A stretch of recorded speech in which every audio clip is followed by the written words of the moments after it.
l'histoire du christianisme, un cortège infini d'humanité. Une route qui serpente à travers les siècles, pleine d'erreurs et de confusion, pleine de dévotion et de passion. Une route faite non de dates historiques, mais du vécu d'individus. Une histoire de souffrance, mais aussi une histoire de joie. Une laborieuse recherche de la vérité qui dure depuis plus de 2000 ans.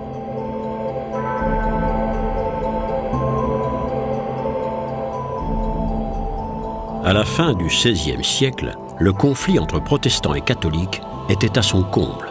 Et pourtant, en dépit de la terreur et de la guerre, une nouvelle ère culturelle bariolée apparaissait. C'était l'aube de l'ère baroque.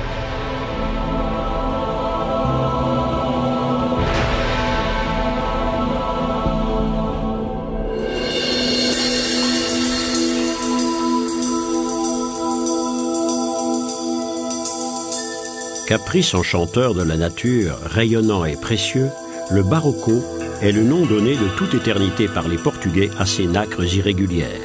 Ce nom allait devenir celui de toute une période culturelle, le baroque.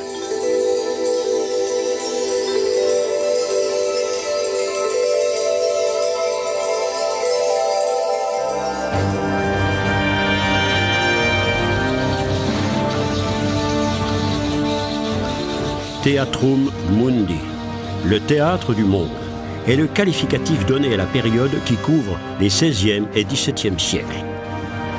Une période oscillant entre chasse aux sorcières et science.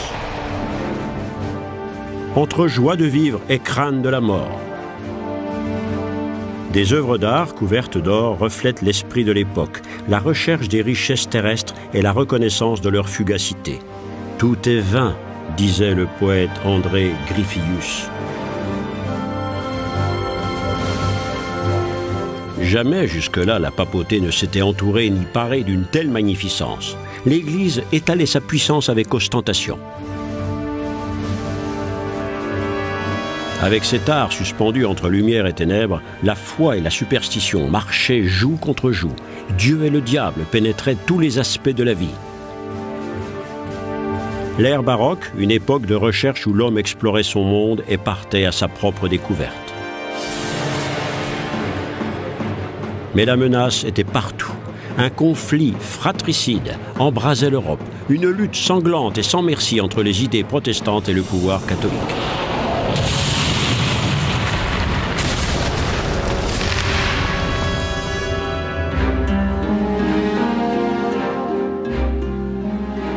Memento mori, souviens-toi de la mort, était le mot d'ordre d'une société turbulente, dominée par la crainte individuelle de la mort. Dans une exubérance débridée, les couleurs brillantes voulaient combattre l'évanescence de la vie en même temps que les artistes peignaient des crânes humains.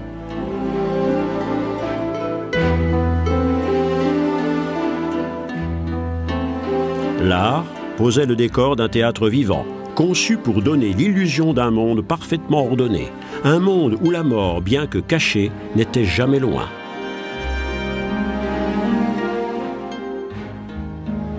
Une grande scène avec vue sur les sphères célestes, toujours présentes en filigrane d'une vie constamment en danger. Dans cette Europe de la fin du XVIe siècle, la France et l'Espagne étaient les grandes puissances du moment, guerroyant toutes les deux pour maintenir leur sphère d'influence. L'unité politique de l'Empire allemand n'était qu'un vœu, et le monde germanique, morcelé entre une multitude de principautés catholiques et protestantes, ne jouait pas un grand rôle dans cette lutte de pouvoir. De son côté, l'Angleterre gagnait de plus en plus en importance. L'Angleterre, puissance maritime, luttait contre l'Espagne et les Pays-Bas pour la maîtrise des mers. Depuis peu, l'Angleterre différait de toutes les autres nations européennes du point de vue religieux. Le pape, ayant refusé d'annuler le mariage du roi Henri VIII, ce dernier s'était nommé chef de l'Église anglaise. L'Angleterre se détachait de Rome. La France cherchait à établir sa primauté sur son voisin de plus en plus puissant. L'Espagne et le Portugal accumulaient les richesses et la puissance grâce à leur conquête d'outre-mer. Les rois d'Espagne, les Habsbourg, Étant apparenté à l'empereur du Saint-Empire germanique, l'influence de la grande puissance catholique remontait jusqu'en Allemagne. Mais le centre spirituel du monde catholique n'en restait pas moins à Rome.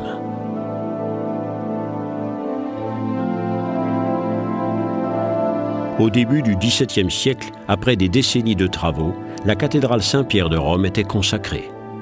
Cette église symbolise, comme aucune autre, la confiance de la papauté et sa revendication de puissance. Aujourd'hui encore, le visiteur est époustouflé par les énormes dimensions de l'édifice, une démonstration de la puissance de l'église.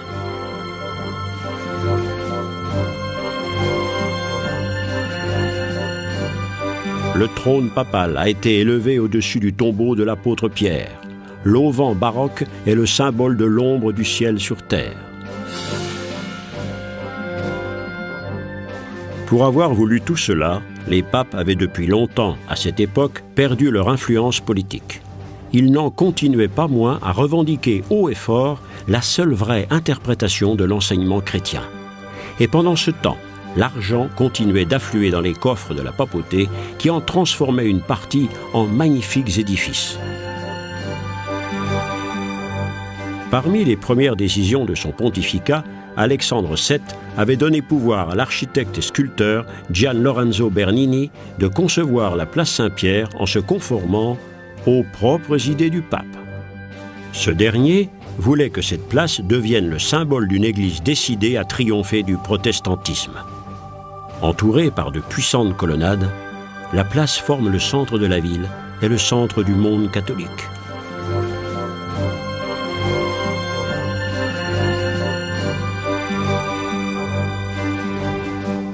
Aujourd'hui encore, ce lieu est le plateau sur lequel la papauté se met en scène. 2 fois par an, à Noël et à Pâques, c'est de cette place que le pape lance sa bénédiction dite Urbi et Orbi à la ville et au monde.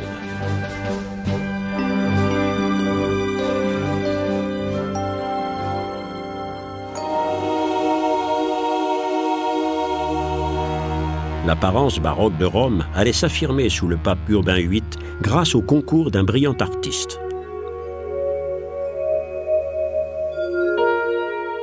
Gian Lorenzo Bernini, dit le Bernin, était un homme aux talents multiples, tout à la fois sculpteur, architecte, peintre et illustrateur.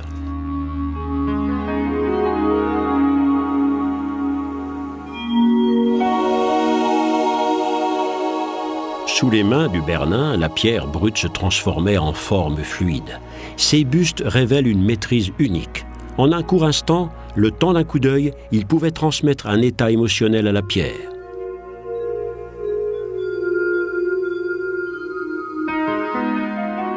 C'est ainsi que le Bernin immortalisait son bienfaiteur, le pape Urbain VIII.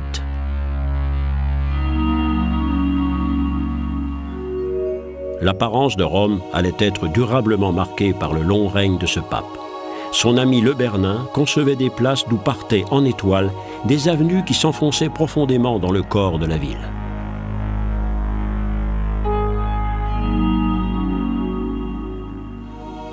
Les arts les plus flamboyants étaient mis au service de l'adoration de Dieu. Et pourtant, cette prodigalité ne répondait nullement aux problèmes dominants de cette période, la scission profonde entre les catholiques et les protestants. La ville de Trente est située au pied des Dolomites, point le plus septentrional de l'Empire romain germanique de l'époque. C'est dans la grande cathédrale qu'un concile était convoqué au milieu du XVIe siècle dans l'espoir de faire avancer la réforme de l'Église. Mais les protestants n'y viendraient jamais. De leur point de vue, l'abîme existant entre leur vision de l'Église et l'Église du pape était insurmontable. C'est ici, en décembre 1545, que le rideau se levait sur un événement déterminant pour l'avenir du catholicisme.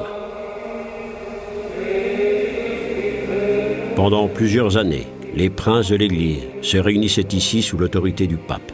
Grand spectacle où une Église plus que millénaire faisait une démonstration de sa puissance en tentant de maintenir son unité. Mais même le Concile échouait à maintenir la cohésion du monde chrétien.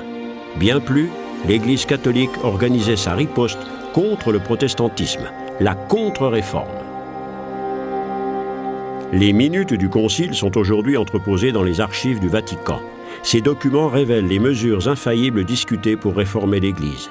Meilleure éducation du clergé, nouvelle stratégie missionnaire et lutte intensifiée contre la corruption. Un jeune gentilhomme espagnol allait devenir la force incarnée de la contre-réforme. L'Église de Jésus à Rome a spécialement été élevée pour honorer sa mémoire.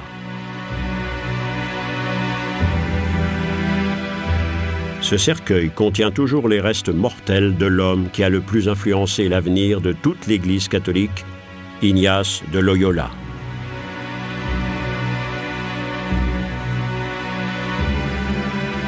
L'Église de Jésus, ce rêve baroque d'or et de marbre, est une brillante mise en scène de la foi en même temps qu'une invocation de la force religieuse au service de la contre-réforme.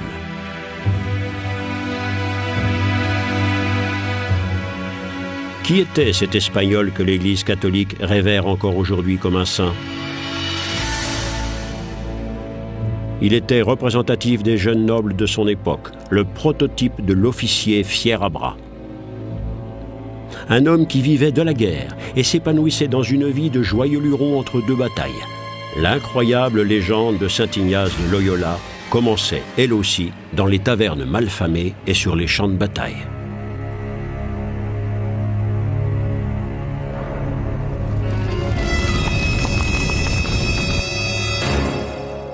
Et c'est la guerre qui allait être cause de son profond changement. Ignace, ayant été blessé par un boulet de canon, il avait fallu lui refracturer une jambe qui s'était mal ressoudée. L'affreuse douleur et les ineffables souffrances étaient une expérience de réveil spirituel douloureuse.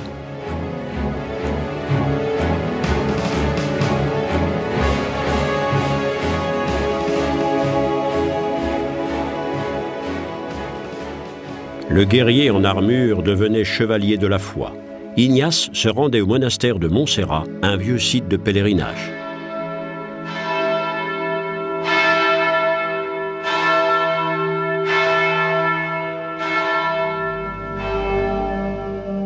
C'est au milieu de cette campagne grandiose du nord de l'Espagne qu'il recevait la vision décisive. Il allait fonder un ordre qui ne se consacrerait qu'à la réforme de l'Église. Ces soldats de Dieu devaient voler à l'aide du pape en s'engageant dans la bataille contre les protestants. Le serment solennel de Montmartre, en 1534, était l'acte fondateur de la Société de Jésus. Cette armée spirituelle n'avait pour arme que sa foi profonde, un haut niveau d'études et une discipline militaire. Les jésuites étaient les moines soldats du catholicisme. Les exercices d'apprentissage spirituel pour renforcer la volonté étaient écrits par Ignace lui-même. Le pouvoir étant inaccessible sans la connaissance, les jésuites privilégiaient les études universitaires. C'est grâce à des esprits élevés et des arguments convaincants qu'ils voulaient séduire le monde. Ils acquéraient bientôt une influence politique étendue. En 1540, le pape adoubait officiellement l'ordre des jésuites. La Société de Jésus serait une arme puissante de la contre-réforme dans la bataille contre le protestantisme. L'ordre des jésuites s'était aussi étendu en Allemagne et commençait à influencer l'architecture des églises. Le style baroque devenait l'incarnation de l'architecture jésuite. Des maîtres artisans inspirés allaient créer des œuvres dont la restauration, quelques siècles plus tard, nécessite de faire appel à des maîtres artisans modernes de grandes compétences. Le plus grand soin et la connaissance des anciennes techniques sont seuls aptes à faire rayonner de nouveau le sourire de cet ange baroque.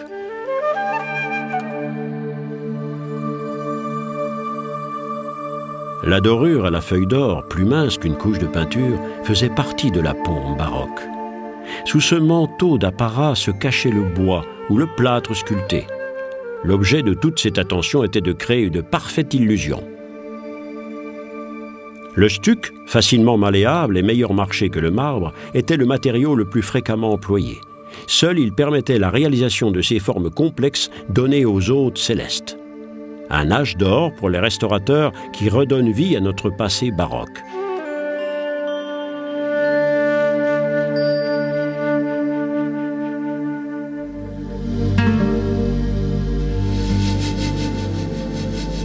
L'aigle, l'oiseau royal, est l'emblème des Habsbourg. Pendant l'ère baroque, ils ne régnaient pas seulement sur plus de la moitié de l'Empire romain germanique, ils étaient aussi rois d'Espagne et de son énorme empire colonial.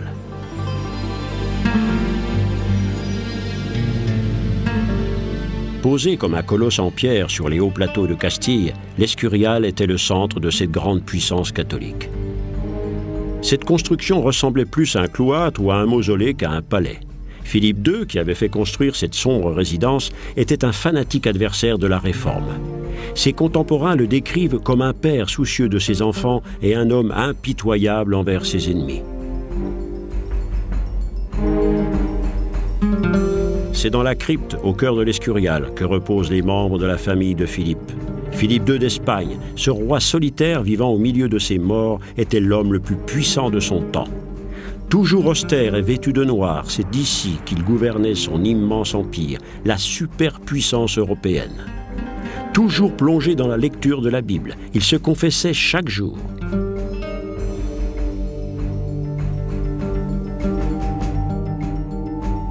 Bien que profondément imprégné de sa foi catholique, il était très intéressé par les sciences modernes.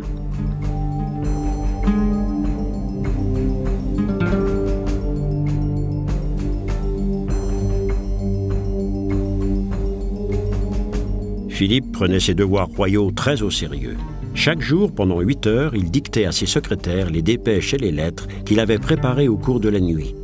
Son action représente des montagnes de papier qui retracent toutes les étapes de sa politique et l'accomplissement de ses 2 objectifs majeurs, la domination de l'Espagne et le rétablissement de l'unité catholique de l'Europe.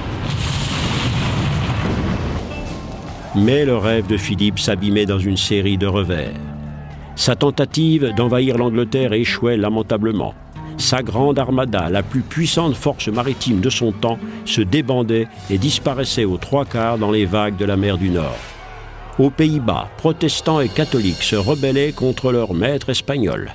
Philippe emportait dans la tombe sa vision d'un grand empire européen. Isolé et amer, Philippe II mourait en 1598 dans son puissant palais. Pendant les dernières années de sa vie, son confesseur n'avait pas le droit de le quitter. Le roi craignait par-dessus tout de mourir dans le péché. Philippe II, le puissant dirigeant, avait, toute sa vie, tenté de préserver le Moyen-Âge.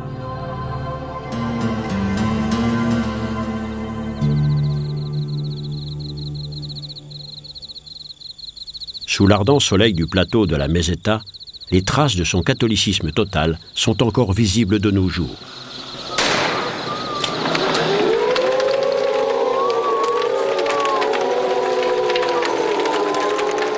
La procession du Corpus Christi, au sud de Madrid, est une tradition baroque qui a survécu jusqu'à nous. Le ciel et l'enfer, l'humilité et la fierté, la vertu et le vice deviennent figures allégoriques dans ce carnaval de la foi catholique. Qualifié par le célèbre auteur espagnol Calderón de drame ecclésiastique pour édifier le peuple, c'est un théâtre de pantomime qui incarne les plus profondes valeurs catholiques.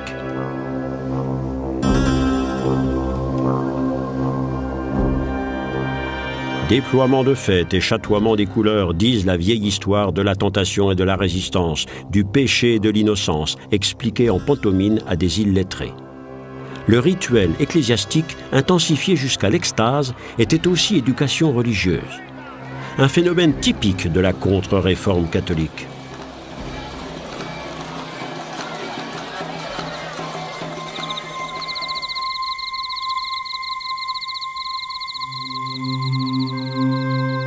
Ce que Philippe voulait, et que le Titien a couché sur un tableau, c'était une Espagne fière sauvant la religion. Ce ne serait finalement qu'une illusion.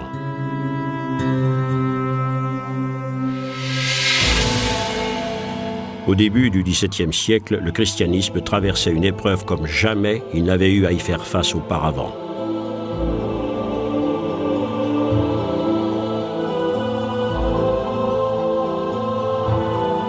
Deux églises professaient maintenant leur croyance en Jésus-Christ et le Nouveau Testament. Mais protestants et catholiques étaient chacun convaincus de vivre le vrai christianisme, au plus près du message des premiers chrétiens.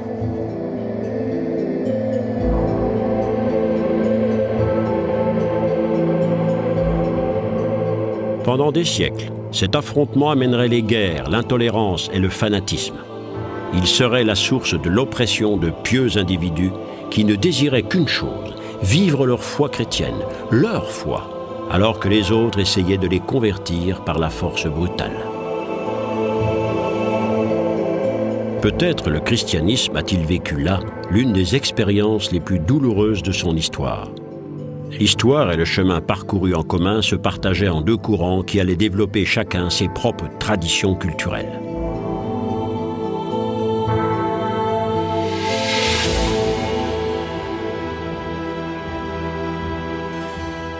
Les protestants du nord de l'Europe ne se contentaient pas de clamer leur primauté dans les questions religieuses sur le sud catholique.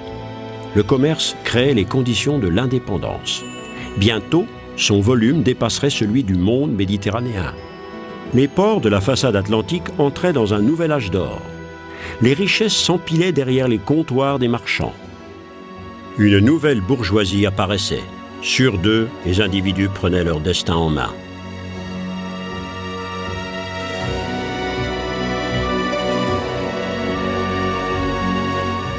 Ici aussi, de riches marchands favorisaient les arts.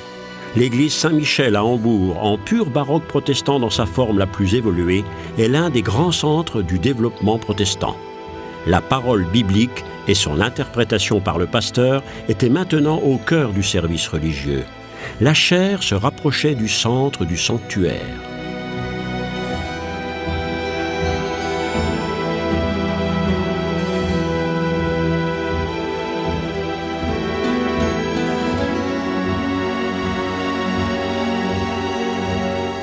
L'intérieur de l'église Saint-Michel ressemble un peu à un amphithéâtre. À la différence des églises catholiques, les fidèles s'assoient ici confortablement.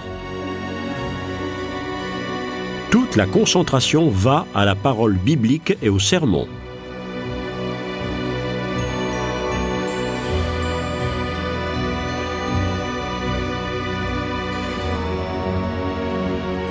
Au lieu et place de stucs foisonnants et de feuilles d'or, un nouvel art apparaissait dans les églises protestantes, la musique.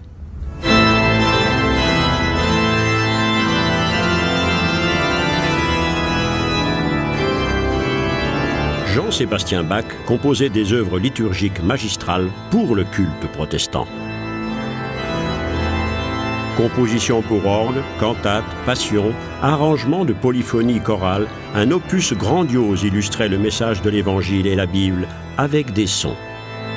La foi protestante devenait musique.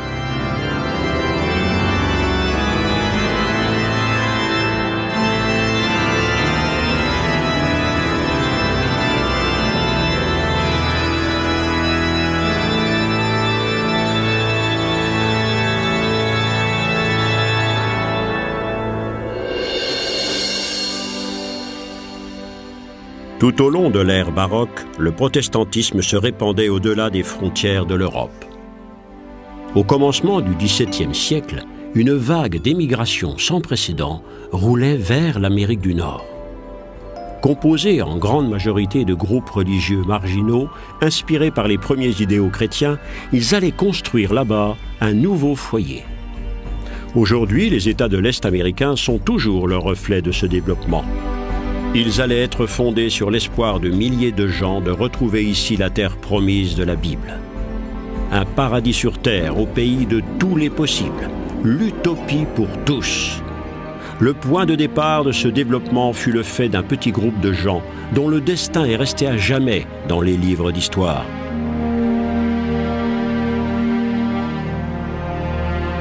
En septembre 1620, 18 familles quittaient le port anglais de Plymouth à bord du Mayflower. Ces premiers colons en partance vers l'Amérique du Nord nous ont laissé la description de leur état d'âme. Nous nous sommes enfuis dans le désert. Dieu a poussé nos cœurs à fuir. S'appelant eux-mêmes les pèlerins, ce groupe religieux allait maintenant pouvoir mettre ses idéaux en pratique.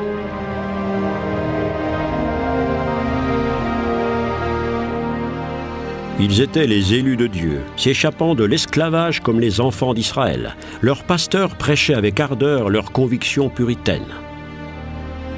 L'homme est coupable, et seule l'omnipotence et la pitié de Dieu peuvent le sauver. Seul compte ce qui est écrit dans la Bible. Tout ce qui advient est de volonté divine. Et pourtant, les congrégations, derrière leurs pieux idéaux, avaient aussi leur côté sombre. Réapparaissait la sévérité de la règle et l'étroitesse d'esprit. La superstition et les chasses aux sorcières recommençaient comme dans le vieux monde.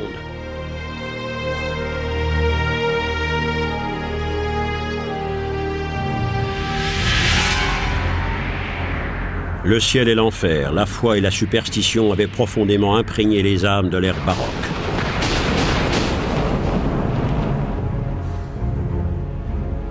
Ils pensaient que le monde était sous le pouvoir des esprits. La Bible elle-même ne parle-t-elle pas de démons? Les catholiques, comme les protestants, croyaient à l'existence d'esprits mauvais. Pendant les mauvaises années, la famine et la mort menaçaient. Et la rumeur de courir, c'est le diable qui ravageait des régions entières.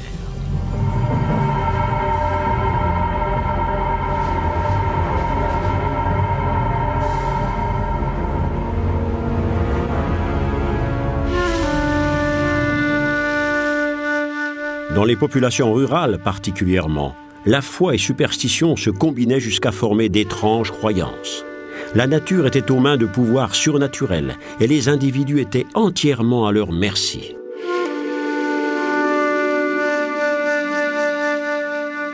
Dans tous les bâtiments et dans les maisons des paysans, on trouve encore des objets auxquels on attribuait des pouvoirs magiques, y compris l'image ou la statue de saints catholiques que les gens priaient et adoraient comme des dieux.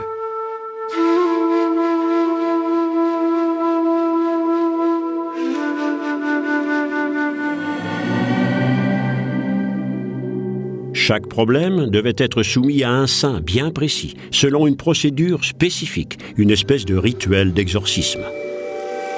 Port à votre droite, et le mal fera loi. Port à votre gauche, de joie ne serait pas privé.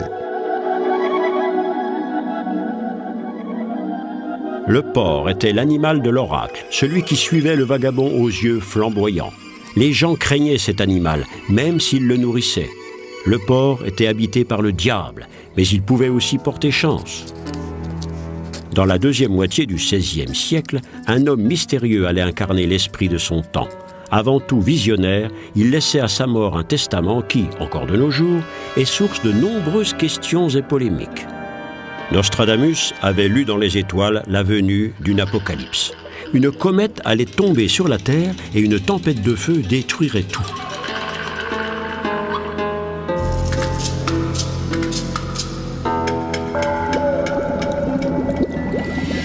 Médecin de profession, Nostradamus allait devenir célèbre pour une potion qu'il avait inventée pour combattre la peste.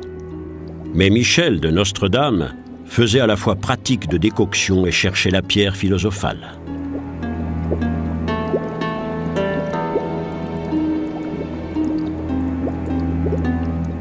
Savant typique de son temps, il balançait entre études méthodiques et incantations magiques.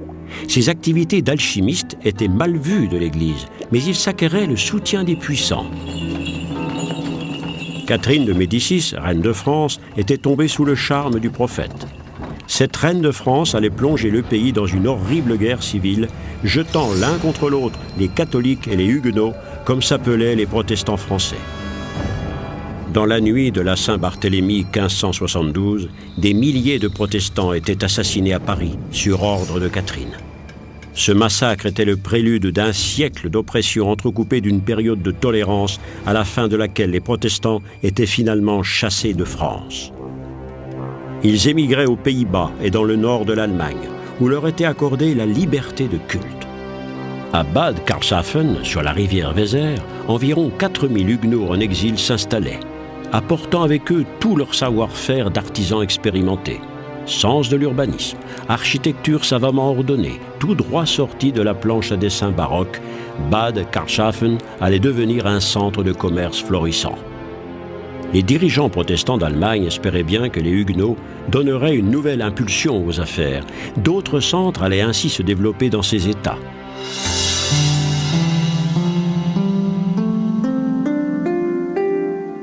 500 000 Huguenots s'enfuyaient vers les seuls Pays-Bas. Libéré de ses occupants espagnols, le plat pays s'était transformé en refuge de tolérance. La coexistence paisible des protestants, des catholiques et des libres penseurs faisait des Pays-Bas une nation de grande culture. Mais la tolérance de l'ère baroque était plus une exception que la règle générale. En Allemagne, une guerre épouvantable couvait qui durerait 30 ans. On trouve encore aujourd'hui des traces de cette catastrophe. Les archéologues mentionnent par dévastés les restes de tous les villages rayés de la carte de 1618 à 1648. La guerre religieuse sonnait le glas pour tous leurs habitants, soit un tiers de la population allemande. À Prague, la défenestration d'un certain nombre de protestants lors d'une bagarre entre deux partis rivaux allait précipiter cette catastrophe. En Allemagne, les dirigeants protestants et catholiques se déchiraient, car derrière ce conflit religieux, il y avait aussi de solides motifs politiques. Les États allemands avaient peur du pouvoir croissant de l'empereur. Ce dernier avait en effet trouvé en Wallenstein un grand commandant en chef dont l'art de la guerre était même admiré de ses ennemis.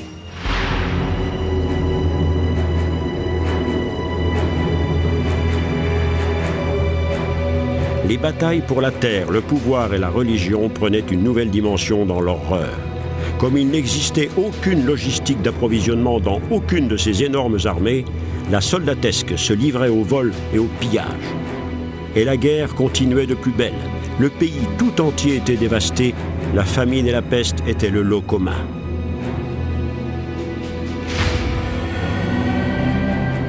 Cette guerre de 30 ans allait être la plus grande catastrophe ayant jamais touché l'Europe.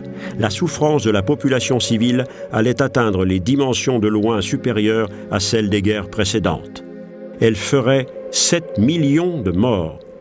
Des centaines de milliers de personnes abandonnaient maisons et foyers par crainte des soldats en maraude.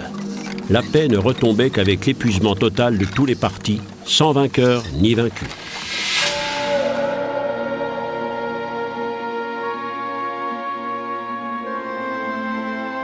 En 1648, les négociateurs des différentes factions en guerre se réunissaient à Osnabrück et à Münster, en Westphalie. Le traité de paix reconnaissait le protestantisme, même dans sa forme calviniste. Cet accord ne signifiait pourtant pas la liberté religieuse dans le sens moderne du terme. La règle « cuius regio, eius religio » continuerait à s'appliquer. La religion d'un État serait celle choisie par son prince. À la fin de la guerre de 30 ans, toutes les nations méditerranéennes restaient catholiques, alors que toute l'Europe du Nord était devenue protestante. L'Angleterre conservait son statut particulier. Le roi ayant fait scission d'avec le pape, l'Église anglicane avait développé son propre protestantisme.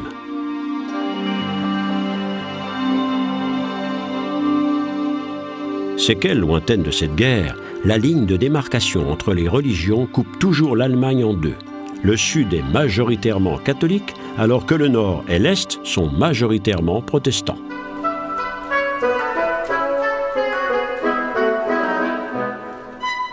En France, cependant, un règne se développait dont la splendeur allait éclipser tous les princes d'Europe par la magnificence de l'écrin qu'il allait se donner.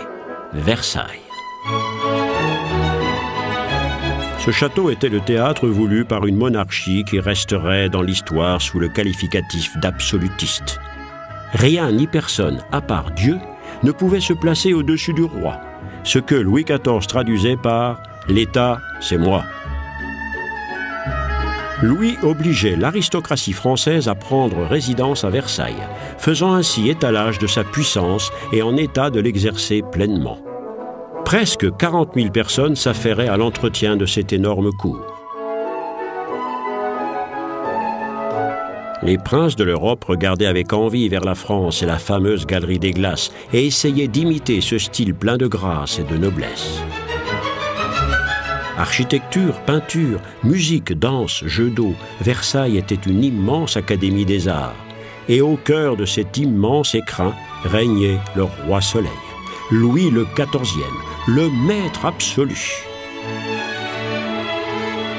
Derrière cette apparente extravagance et dans les senteurs de parfums luxuriants se prenaient aussi d'importantes décisions politiques. Appliquant à la lettre le principe d'absolutisme, le roi s'attachait chaque jour un peu plus les grands personnages de son royaume. Le lever du matin devenait un rituel. La chambre de Louis était un lieu public. Y être admis était un grand honneur. Quand le roi ouvrait les yeux, tous devaient être présents pour le servir. Qui remettrait son mouchoir au roi? Qui lui donnerait sa chemise? La plus petite attention du roi déterminait le rang d'un courtisan. Cette toilette matinale n'avait cependant rien de très hygiénique. À cette époque, on avait encore peu pris le goût de l'eau. Le roi absolu s'occupait également des affaires religieuses. Un roi, une loi, une foi. Telle était l'équation politique de Louis. Il annulait la liberté religieuse donnée aux protestants par Henri IV.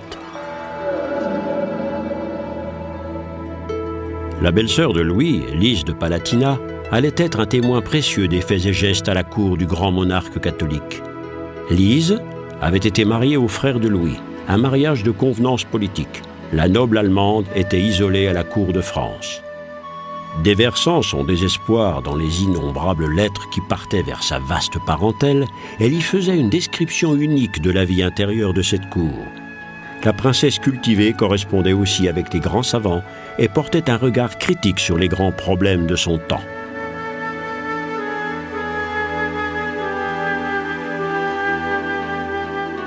Elle laissait à la postérité d'inestimables mémoires parmi les volutes de son destin baroque.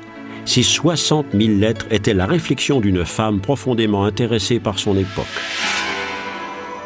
Il est très ennuyeux de voir ce que font les prédicateurs. Pourquoi les chrétiens doivent-ils tant se détester? Les religions chrétiennes doivent se considérer comme ne faisant qu'une, et elles doivent permettre aux chrétiens de s'épouser et de choisir leur église, sans trouver qu'il puisse y avoir mal à cela. Ce serait mettre plus d'unité parmi les chrétiens.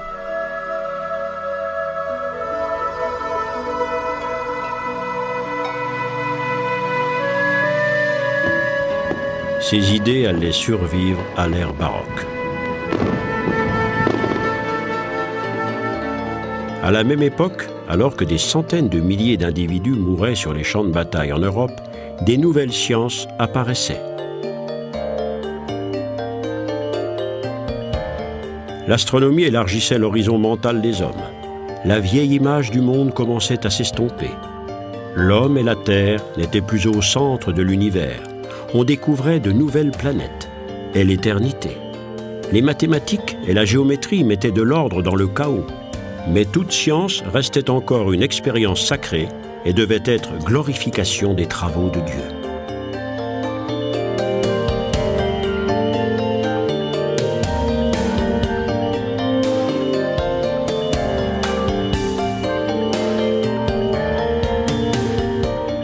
L'invention sensationnelle du microscope apportait une nouvelle compréhension de la création de Dieu. Grâce à l'exploration optique, on découvrait le sperme dans un monde précédemment invisible. On commençait à étudier le microcosme. De nouvelles optiques et de nouveaux matériels permettaient de mesurer le vivant. Les tableaux et les graphiques remplaçaient la spéculation et les miracles. Le classement et l'ordre remplaçaient le chaos et l'émerveillement.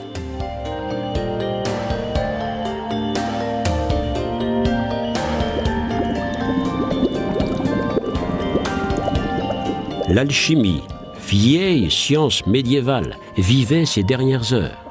Trop longtemps étouffée, la croyance en l'omnipotence de la raison triomphait.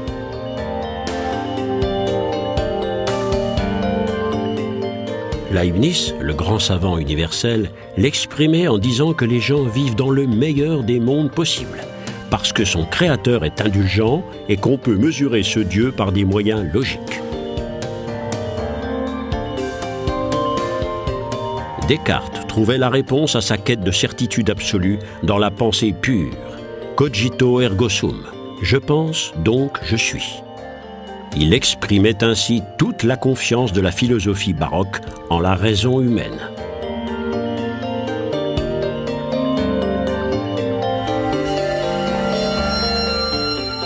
De nouveaux concepts dessinaient un avenir idéal. L'utopie devenait le désir d'un autre siècle.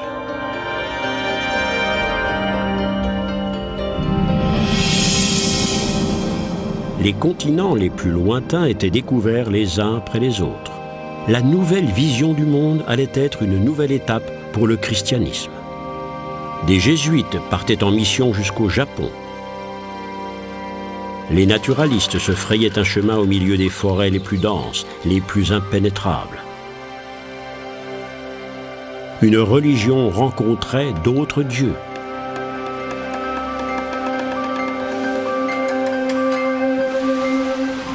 Entre le ciel et l'enfer, il y avait soudain un monde tout neuf.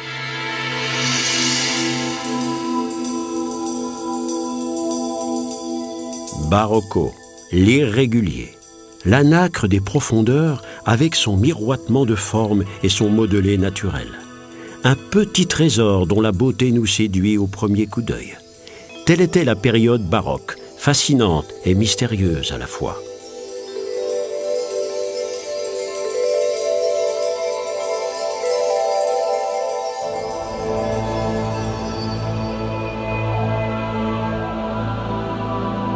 Mais fut-elle une contradiction particulière de la marche du christianisme ou une conséquence logique? Le christianisme, qui pendant 15 siècles avait réussi à se préserver contre les menaces tant externes qu'internes, s'effondrait. Et pourtant, ce conflit sanglant allait donner une telle impulsion en avant qu'il donnait une nouvelle inspiration à la vie culturelle et permettait à la science de faire un bond vers le progrès. L'âge moderne venait de commencer avec tous ses problèmes. Les gens voulaient maintenant tout connaître et tout prouver. Ils voulaient un christianisme en harmonie avec la pensée d'un monde moderne. Un monde qui, lentement, commençait à prendre forme.